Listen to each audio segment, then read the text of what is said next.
Welcome to our channel. Today we how to withdraw from dark web monitoring subscription, complete guide step by step clearly. To withdraw from your dark web monitoring subscription, begin by visiting the official website of the service provider. Log into your account using your registered email address and password. Once logged in, navigate to the account settings or subscription management section.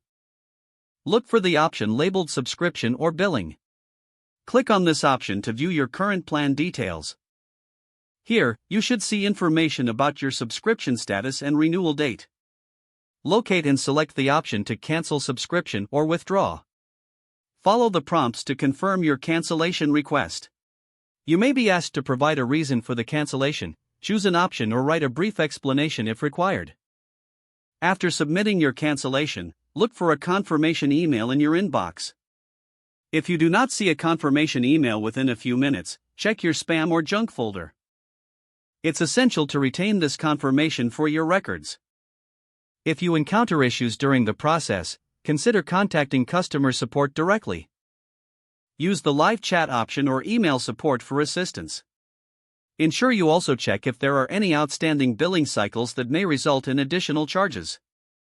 Once confirmed, monitor your payment methods to ensure no further charges are applied. Taking these steps will successfully withdraw you from the dark web monitoring subscription. If the page does not load, refresh the browser or try again in a private or incognito window. Make sure you are using the correct email address, then retype it carefully to avoid small typos. If your password is not accepted, use the reset option and create a new strong password you can remember. Check your spam folder for verification or security emails, then complete any requested confirmation steps. Enable two-factor authentication if available to improve account security and reduce unauthorized access risk. After signing in, review your profile details so your contact information and settings are accurate and current. If you see an error message, note it down and try again after restarting your device and internet connection. Log out when you finish, especially on shared devices, to keep your account and payment information secure. If the page does not load, refresh the browser or try again in a private or incognito window. Make sure you are using the correct email address, then retype it carefully to avoid small typos. If your password is not accepted, use the reset option and create a new strong password you can remember. Check your spam folder for verification or security emails, then complete any requested confirmation steps.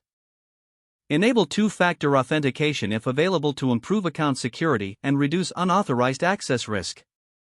Don't forget to like this video and subscribe to our channel for more step-by-step tech guides.